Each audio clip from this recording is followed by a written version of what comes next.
There have been so many changes in the project management dynamics in the last 1 year, all because of the epidemic in the real estate and urban infrastructure sector. And these changes are irreversible according to the project managers. But what is happening in the real estate, commercial real estate, and to learn all about the commercial real estate dynamics in the last 1 year of the epidemic, we have with us Sangram Tanwar. Thank you so much for being with us, Mr. Tanwar. To begin with, let me ask you, what is your complete reading of what's happening in the last 1 year before we get into the specifics of commercial real estate? Thank you for having me over, Mr. Nair. What we just saw in the last 1 year was unprecedented. Nobody foresaw it coming in. The pandemic hit us. Most of us did not know how to react.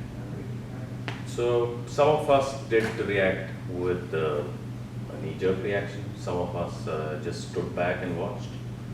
But in general, the government just shut down businesses, right? And that had a big effect on the job market, on the business plans of large corporations, business plans of developers, property developers. So reports have been published now. At the end of the year 2020, absorptions are almost 50% of last year. 2019 was record absorption across the country, especially in the commercial domain. This year, Mumbai did about 35% of what it did last year. Bangalore did about 50% of what it did last year. Story for other cities is in similar ranges. Everybody is foreseeing a phenomenal 2021. We'll see how things pan out this year. Okay, if that is the way it is, first of all, do you think that there is a lot of occupiers who say that the life will be back to normal, and even developers feel that? Do you think life will be normal in commercial real estate? And if at all it is going to be, how long will it take, according to you, in your estimate? It depends. What's the time span you're talking about? If we were talking 2 years being the long term and 2 quarters being the short term, then yes, life will be normal. Like the stock markets. Yeah, life will be normal in 2 years. But in the short term, I don't see people coming back to work in... Are you surprised by the kind of change that has happened in the last 1 or 2 months? Especially, we always thought that it will take at least a year for things to get normal, but many of the things are getting normal already. And looking at the GST revenue, the GST mobilization, which is record high, you have that feeling, or you have a different take on it? See, it's not that business transactions did not happen. Business transactions happened. Certain sectors got affected, especially sectors where we had a lot of people connect, right? Tourism, airline industry. These were the sectors which got really affected. People coming back to office, to answer that question, in the short term, highly unlikely. Why I would say that is because most companies are risk averse. They would not like to put their people in harm's way. They would like the vaccination program of the governments to get rolled out. They would like to see how the population in general is reacting. Right. And once the confidence is there, then we will see people coming back to office.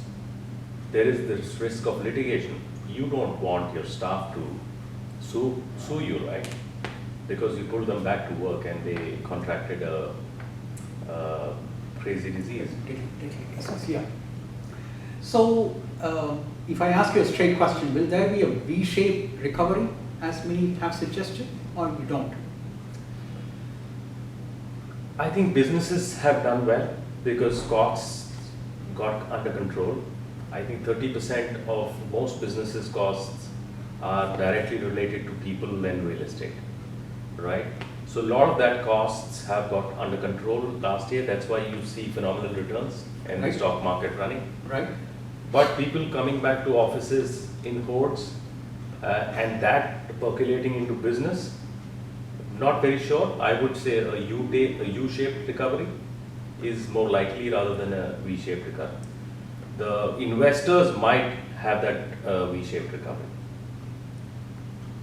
Investors anyway having a good time since April last year. I mean the stock market investors. Yes. Right? Okay, and that again is more to do with the number of investors who have entered the market, isn't it? I mean that could be the only reason why the markets have gone up. I mean the stock markets. See, it's a very unrelated question to you. No, I understand, and I don't mind answering that because I follow the stock market, and I also follow the investors who invest in our mutual funds or equity markets. Right. The investors are predominantly FIIs who are pumping in money, and that's because we are a growth story, and India is only the country which can give double-digit returns to them. You know, interest rates are still not that low as compared to other economies of the world. Okay. So that's why these foreign investors are coming in, and that's what is pushing the prices up. Okay. Coming back to the real estate part of it, do you think the kind of disruption caused by the absence of migrant laborers will have any long-term effect? Because there are parts of real estate industry which are still hit by the migrant laborers, the absence of laborers. Definitely there will be a lot of effect. Last year we were supposed to, Mumbai alone was supposed to deliver about 10 million square feet. Mm-hmm. Mumbai delivered about 3 to 4 million square feet, which means there is a big drop. And that's, there are two reasons for that drop. One, people's growth stories just came to stand still. Number two, there were no people to build buildings. So this will have a long-term effect, but I think 2021, all of that will get delivered because the growth story is coming back and people have come to terms with the facts. So the base which was set in 2019 has now been reset. So people have started, coming to terms with that calamity. Mr. Tanwar, in the last 1 year, it has also been quite a shocking. It has been quite shocking for many of us, especially in the real estate business, or observers like me who have this feeling that we are gyanis, we know everything about real estate, and then something happens which is completely inexplicable, and you don't know if it is shocking enough or are things going to get worse. I'll give you a simple example. I just want to get your opinion on it as a professional in this business. When so many people started to leave Mumbai and started to settle down in semi-urban areas or rural areas because of the pandemic, it was shocking. But then I read the report from US, I think it was in USA Today or some newspaper in their website, the news portal, in US-based news portal, which said that this trend is seen even in US. Many of the people are leaving their city houses, selling them off and settling down in semi-urban areas or rural areas. What do you think is what is going to be the kind of impact that could have, especially if work from home becomes a norm? See, there is a lot of speculation in the market space that there'll be work from home, nobody will be using offices. I don't think that's a real happening. Most companies are not coming back to work or not bringing their staff back to work. It's not because they have really found or a really new way of making a lot of money. It's just that they are being cautious. When we are on the workspace floor, we collaborate, we ideate, we share knowledge, which cannot be done over calls because your minds are distracted. I mean, maybe 1% of the population in Mumbai would be living in an apartment more than 1,000 square feet, or maybe 2%. Right. And in a workspace, we generally give a 80 square feet desk to a person. 80 square feet would be the size of their bedroom, possibly. Yeah. So it doesn't work that way. People are going to come back to work in future. This is exactly what HR managers used to say in the beginning of the century, in 1999 and 2000, when there was this dot-com boom and everybody was talking about work from home. Actually, this came into common parlance during the dot-com boom. But then even at that time, the HR chiefs would say, or major corporates would actually tell you in private conversations that work from home may not really materialize. Because in the long term, it's not going to serve the purpose, neither for the companies nor for the employees. Absolutely. I would also like to add to that. It's not that we did not have the concept of work from home before. It was called agile working earlier. Many companies never took the space for their full staff strength. Mm-hmm. They always kept a 20% buffer. These 20% people were generally people who would be in functions which does not call them to be in office always, like sales functions. True. Or senior officers of the company who have to travel constantly. True. So agile working was always there. Now if people have found an interesting way of saving money, yes, they can maybe increase that percentage from 15 to 20, possibly 25% of their staff. But not 80% of staff can work from home. So I think that's a misnomer and it's too far-fetched. Okay, the next issue is about the delivery that many of the developers are facing today. Of course, because then the end user also gets into trouble. Right. Now, if that is the situation, how do you think real estate developers can salvage this from the situation? And most of the things are beyond their control. Correct. So, how do you think? Is there any secret that you can share with developers so that you know how to get out of this? There is no secret in it. I mean, it's a pandemic. Yeah. It's God sent, or maybe some country sent. So everybody is suffering it. The critical thing is, like in any relationship, I mean, relationship between two people or in a marriage, right. The critical part is communication. You need to communicate with your customers. You need to inform them. And why I am saying you need to inform them, because people will have plans that this apartment is going to get delivered in end of 2020, I am going to move out of this apartment and stop paying rent. So those guys need to plan. So the critical part is communicating. I think we need to communicate. There will be situations where people will be in contracts. If they delay, there will be penal clauses. Even in those situations, they need to communicate. And I think the parties on other sides are also, humane enough to understand the situation. Okay. In terms of commercial real estate, various cities are having different kinds of experiences. In Mumbai, the traffic problems have really multiplied.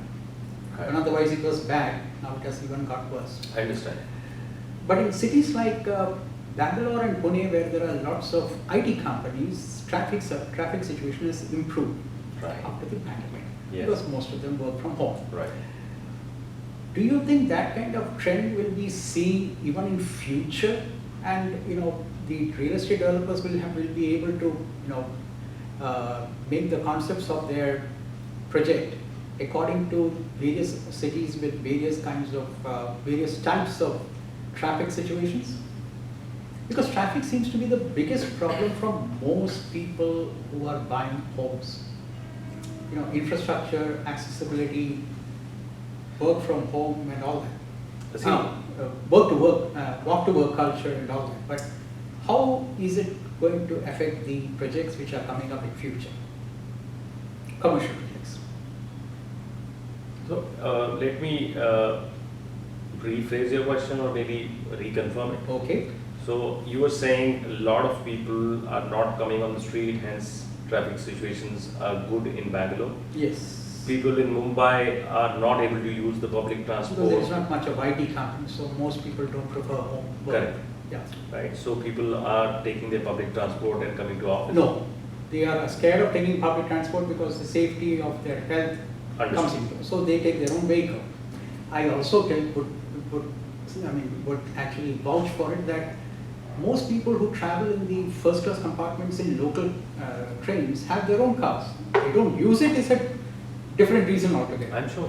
They come to office in a train. So Absolutely. So I think this is a temporary phenomenon.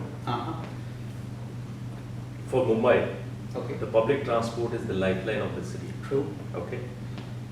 It's not that people don't want to use public transport. I've seen the Mumbai populace to be the most resilient, brave. Even when we had the Mumbai attacks, people traveled through Mumbai Central and CST stations, I think the very next day. So people are not using public transport. It's not that they are scared. It's the restrictions which are upon them. There are staff within my company, within companies of my clients, where people can't use public transport because there is the restriction, and that's the diktat of the government. And the government is still not confident because the vaccination has still not got rolled out. So it's a catch-22. So in my opinion, it'll get back to normal as soon as the vaccination process is completed, and we all have confidence that we can travel. And I think, it's a suggestion, of course. We should continue to wear masks in future. It helps, and of course the air quality doesn't help us. So the mask will definitely give us some respite. We can have another 1 hour to talk about, on that alone. Yeah. But let's leave it at that. Yeah.